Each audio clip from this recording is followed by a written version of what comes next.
തലശ്ശേരി ഇല്ലിക്കുന്നിൽ കുടിവെള്ള പദ്ധതിക്കായി റോഡ് വെട്ടിപ്പൊളിച്ചത് യാത്രക്കാർക്കും പ്രദേശവാസികൾക്കും ദുരിതമാകുന്നു. പൈപ്പ് സ്ഥാപിച്ച മാസങ്ങൾ കഴിഞ്ഞെങ്കിലും റോഡ് പൂർവ്വസ്ഥിതിയിലാകാത്തതിനാൽ പൊടിശല്യവും രൂക്ഷമായിരിക്കുകയാണ്. മാസങ്ങൾക്ക് മുൻപാണ് കൊടുവള്ളി ഇല്ലിക്കുന്നിൽ റോഡിൽ കുടിവെള്ള പദ്ധതിയുടെ പൈപ്പ് സ്ഥാപിക്കുന്നതിനായി കുഴികളെടുത്തത്. പൈപ്പിടൽ കഴിഞ്ഞ് കുഴി മൂടിയെങ്കിലും റോഡ് പൂർവ്വസ്ഥിതിയിലാക്കാത്തതാണ് പ്രദേശത്തെ ജനങ്ങളെയും യാത്രക്കാരെയും ഒരുപോലെ വലയ്ക്കുന്നത്.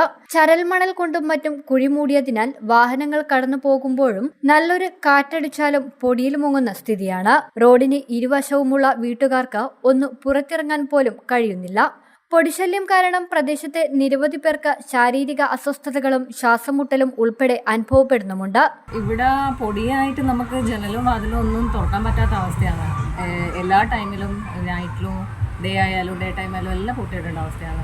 എന്താ വെച്ചാൽ അവിടെ വാഹനങ്ങൾ ഹെവി വാഹനങ്ങൾ ഇവിടെ സൈഡ് തട്ടി പോയിക്കൊണ്ട് നിൽക്കുമ്പോൾ നമുക്ക് മറ്റേ പറത്തന്തളിക്കല്ല ബസ് പോയ അവസ്ഥയാണ്. ഫുള്ള് പൊടിയായിട്ട് നമുക്കൊന്നും കാണാനും പറ്റില്ല. പിന്നെ വൈകുന്നേരങ്ങളിൽ അത്യാവശ്യം പുറത്തിരിക്കാമെന്ന് വിചാരിച്ചാൽ ഒരു ശുദ്ധവായു ശ്വസിക്കാമെന്ന് വിചാരിച്ചാൽ അതും പറ്റൂല.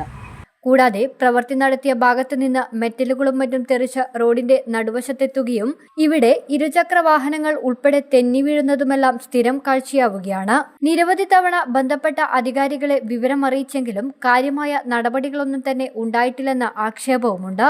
എത്രയും പെട്ടെന്ന് തന്നെ റോഡ് പൂർവ്വസ്ഥിതിയിലാക്കി ജനങ്ങളുടെ ദുരിതത്തിന് പരിഹാരം കാണണമെന്നാണ് ഏവരുടെയും ആവശ്യം. News bureau, Thalassery.